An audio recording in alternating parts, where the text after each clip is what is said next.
Nuclear bomb ಇದೊಂದು ಗುಮ್ಮನನ್ನ ಹಿಡಿದುಕೊಂಡು ಪಾಕಿಸ್ತಾನ ಇಷ್ಟು ವರ್ಷ ಹಾರಾಡ್ತಿತ್ತು. ನಿಮ್ಮ ಯಾವ ಪರಮಾಣು ಬಾಂಬ್ಗೂ ನಾವು ಬಗ್ಗೋದಿಲ್ಲ ಎಂದು ಆಪರೇಷನ್ ಸಿಂಧೂರ ಮೂಲಕ ಭಾರತ ಪಾಕ್ಗೆ ಉತ್ತರ ನೀಡಿತು. ಆದರೆ ಈಗ ಪಾಕ್ ಮತ್ತದೇ ಅಣ್ವಸ್ತ್ರ ಹಿಂದೆ ಬಿದ್ದಿದೆ. ಹೀಗಂತ ಅಮೆರಿಕದ ಬೇಹುಗಾರಿಕೆ ಸಂಸ್ಥೆ ಹೇಳ್ತಿದೆ. ಪಾಕ್ ಮಾಡ್ತಿರೋದಾದ್ರೂ ಏನು, ಚೀನಾ ಹಿಂದೆ ಬಿದ್ದಿರೋದಾದ್ರೂ ಯಾಕೆ? ಇಲ್ಲಿದೆ ಡೀಟೇಲ್ಸ್.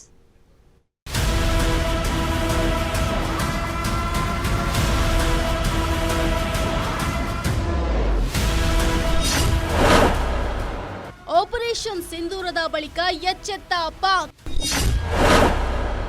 ಅಣ್ವಸ್ತ್ರಗಳ ಆಧುನೀಕರಣಕ್ಕೆ ಮುಂದಾಗಿದೆ ಪಾಕಿಸ್ತಾನ. ದೇಶದ ಜನರಿಗೆ ಸರಿಯಾಗಿ ಅನ್ನ ವಸ್ತ್ರ ನೀಡೋಕೆ ಆಗದಿದ್ರೂ ಬಿಕಾರಿ ಪಾಕಿಸ್ತಾನ ಈಗ ಅಣ್ವಸ್ತ್ರಗಳ ಆಧುನೀಕರಣಕ್ಕೆ ಮುಂದಾಗಿದೆಯಂತೆ. ಹೀಗಂತ ಅಮೆರಿಕ ಬೇಹುಗಾರಿಕೆ ಸಂಸ್ಥೆಯೇ ಖುದ್ದು ವರದಿ ಮಾಡಿದೆ.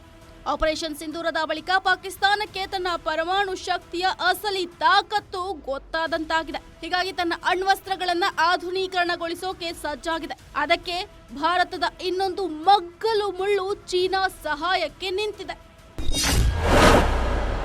ಚೀನಾದಿಂದ ಪಾಕ್ಗೆ ಹಣ ಮತ್ತು ತಾಂತ್ರಿಕ ನೆರವು. ಅಣ್ವಸ್ತ್ರ ಸಜ್ಜಿತವಾಗಿರಲು ಪಾಕಿಸ್ತಾನದ ಹೊಸ ಪ್ಲಾನ್. ಅಮೆರಿಕ ಗೂಢಾಚಾರ ಸಂಸ್ಥೆ ಹೇಳುವ ಪ್ರಕಾರ ಪಾಕಿಸ್ತಾನದ ಚೀನಾದಿಂದ ಹಣ ಮತ್ತು ತಂತ್ರಜ್ಞಾನವನ್ನ ಪಡೆದು ಅಣ್ವಸ್ತ್ರ ಕಮಾಂಡ್ ಕಂಟ್ರೋಲ್ ಕೇಂದ್ರಗಳನ್ನ ಆಧುನೀಕರಣ ಮಾಡೋಕೆ ಮುಂದಾಗಿದೆಯಂತೆ. ಅದಕ್ಕೆ ಬೇಕಾದ ಅಗತ್ಯ ವಸ್ತುಗಳನ್ನ, ಅದರಲ್ಲೂ ಚೀನಾ ನಿರ್ಮಿತ ವಸ್ತುಗಳನ್ನ ಹಾಂಗ್ಕಾಂಗ್, ಸಿಂಗಾಪುರ ಮತ್ತು ಟರ್ಕಿ ಮೂಲಕ ತರಿಸಿಕೊಳ್ತಿದೆಯಂತೆ. ಗಡಿಯಲ್ಲಿ ಗುದ್ದಾಟ ಏರ್ಪಟ್ಟ ವೇಳೆ ತಾನು ಅಣ್ವಸ್ತ್ರ ಸಜ್ಜಿತವಾಗಿರಲು ಪಾಕ್ ಈ ಪ್ಲಾನ್ ಮಾಡಿದೆ ಅನ್ನೋದು ಅಮೆರಿಕ ಬೇಹುಗಾರಿಕೆ ಸಂಸ್ಥೆಯ ವರದಿಯಾಗಿದೆ. ತಿನ್ನಲು ಅನ್ನ ಇಲ್ಲ, ಉಡೋಕೆ ವಸ್ತ್ರವಿಲ್ಲ ಅಂತ ಪಾಕಿಸ್ತಾನದ ಪ್ರಜೆಗಳು ಪಾಪ ಪರದಾಡ್ತಿದ್ದಾರೆ. ಪಾಕ್ ಮಾತ್ರ ಅಣ್ವಸ್ತ್ರಗಳ ಆಧುನೀಕರಣಕ್ಕೆ ನಿಂತಿದೆ.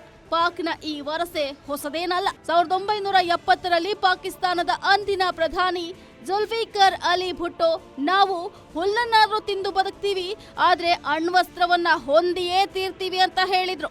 ಅಂತಹ ಯುದ್ಧೋನ್ಮಾನದ ಹುಚ್ಚರ ಸಂತೆಯಿಂದ ಬಂದ ನಾಯಕರಿಂದ ಪಾಕಿಸ್ತಾನದ ಪ್ರಜೆಗಳು ಇನ್ನೇನು ತಾನೇ ಬಯಸೋಕೆ ಸಾಧ್ಯ? Gopal Kulkarni, news desk, guarantee news.